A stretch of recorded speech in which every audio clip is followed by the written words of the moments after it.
अस्सलामुअलैकुम, welcome to study with Syeda.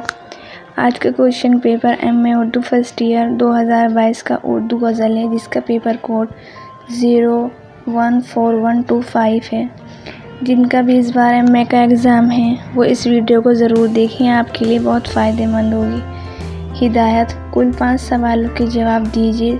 सभी सवालों के नंबर मसावी हैं। सवाल नंबर 9 लाजमी है।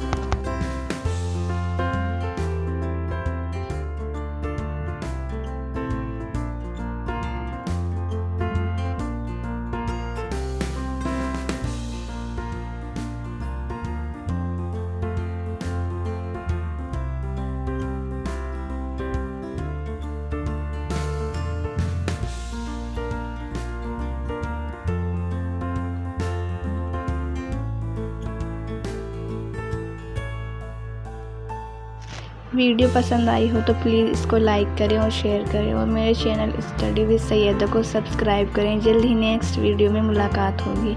अल्लाह हाफिज़।